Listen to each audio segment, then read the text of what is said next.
تنہائی مل جائے، گھر کے کسی کونے میں بیٹھ جانا اور گریبان میں جھانک کر دیکھنا، یہ سوچنا کہ اگر اللہ ہمارے دلوں میں علی کی محبت پیدا نہ کرتا تو نہ جانے کن بھکاریوں کے دروازے پہ جانا پڑتا۔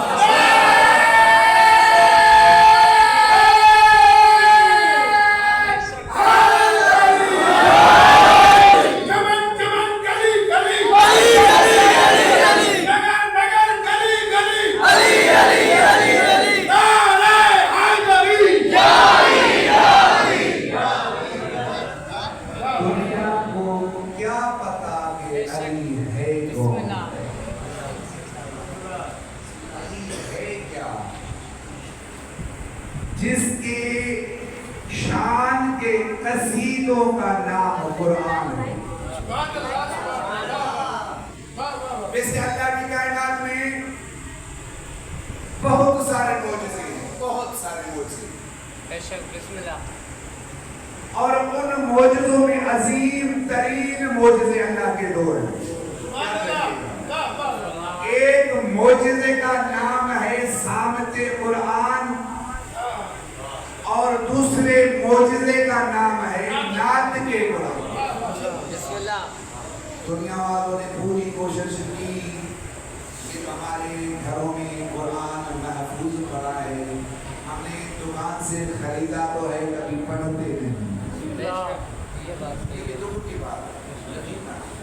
قرآن تختوں کو سجانے کے لیے نہیں آیا، پڑھنے کے لیے آیا۔ قرآن غلافوں میں لپیٹنے کے لیے نہیں آیا، قرآن ہدایت دینے کے لیے آیا۔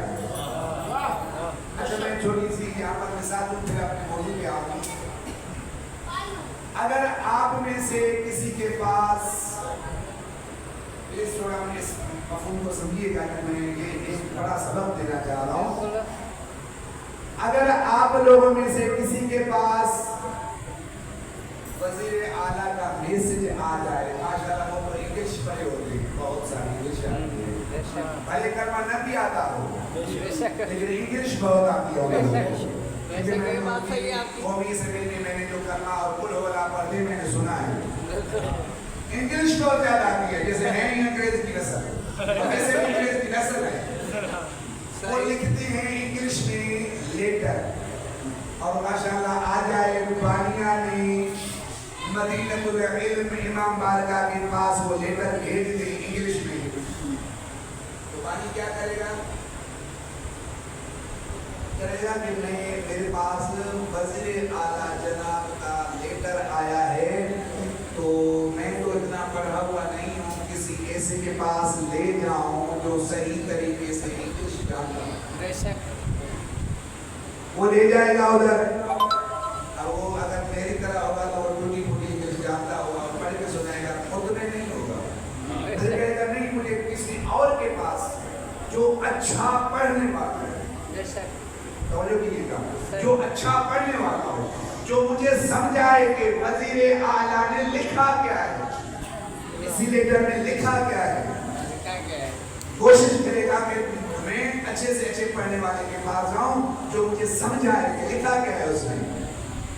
اب تجھے صرف انگلش کا لیٹر جو وزیر اعلیٰ نے تجھے لکھا ہے اس کو سمجھنے کے لیے در در پر جا کر کسی سے منتیں کر کے کہتے ہو مجھے لیٹر سناؤ، اس میں وزیر اعلیٰ نے کیا لکھا ہے، تجھے شرم آنا چاہیے۔ اگر تجھے قرآن نہیں آتا تو قرآن جو اللہ کا کتاب ہے اس کو سمجھنے کے لیے کسی عالم کے پاس تو جایا کر۔ یہ صحیح طریقے سے قرآن سمجھائے تو سے ایک لیٹر آ رہا ہے گنہگار فاسق و فاجر کا، اسی کو سمجھنے کے لیے جا رہے ہو دروازے پر، جو اچھے سے اچھا انگلش پڑھنے والا ہو اس سے سمجھنے کے لیے، تو قرآن کس کی کتاب ہے بھائی؟ کبھی کوشش کی ہے کہ ہم کوشش کریں کسی قرآن کو سمجھنے کے لیے ہم اس عالم